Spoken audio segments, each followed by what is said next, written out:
It leads to a suggestion of another possible formulation of what we might call a post-classical 20th, 21st century anti-capitalism as being something like platforms are not products. So if we take that thesis, platforms are not products, and we take this as a just a straightforward translation of conditions of objectivity are not objects as a statement of the critical philosophical stance. This is obviously what David is saying in the essay we've been looking at. Like, if you have his version of the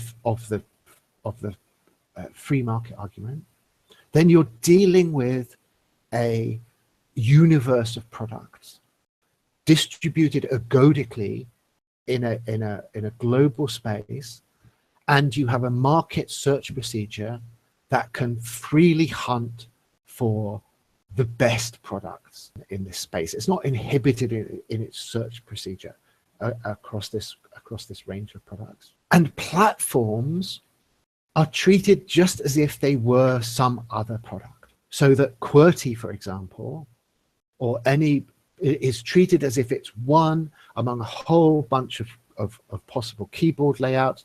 The market process freely wanders among these keyboard layouts.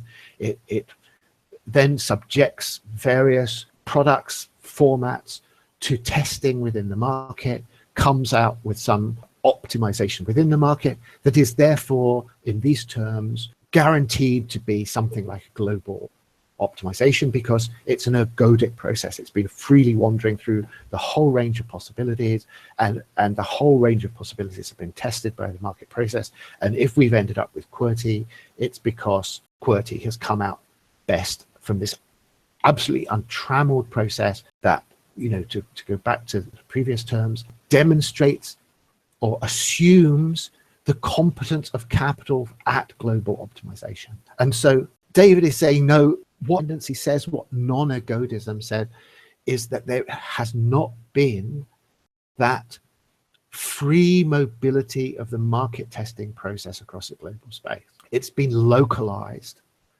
and path dependency is its localization. And we can understand, he thinks, through a kind of historical study, how that localization has taken place. And such localization is a trap.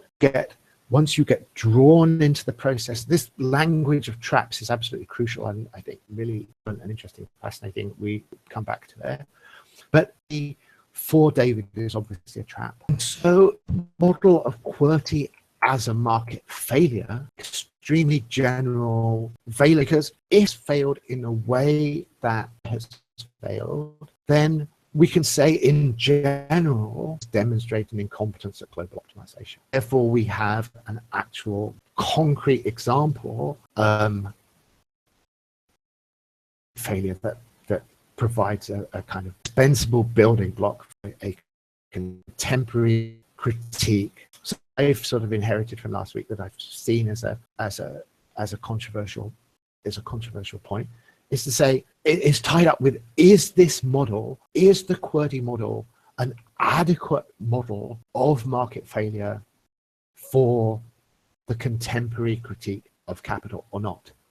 You know, is it that there's a whole bunch of ways one could go from this. One could say, well, you know, it is flawed, but the way in which David and the far from equilibrium complexity theory guys have said it's a problem can be improved upon by some other critical framework. That's you know, in theory, that's a response. And obviously, I'd like to see my guiding question: what is the contemporary core proposition of the critique of capital?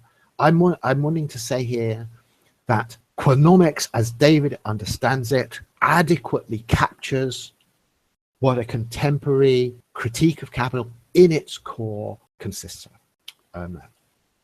You know, if there is something, if there's another step on this elevator down one stage that is kind of based upon some demonstration of the inadequacies of this QWERTY economic critique of capitalism, then I'm not seeing what that is. And the whole platforms and platform capitalism and the massive emphasis on platforms that we're seeing, and I think all of these contemporary left critical discourses, to me, of the fact that we have basically arrived in the zone with this initial theoretical building block. So I guess, that's obviously something that people might want to come back on. And I'm not going to get into the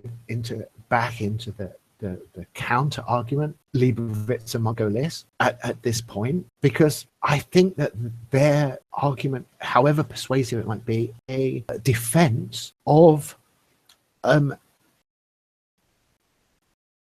global equilibria.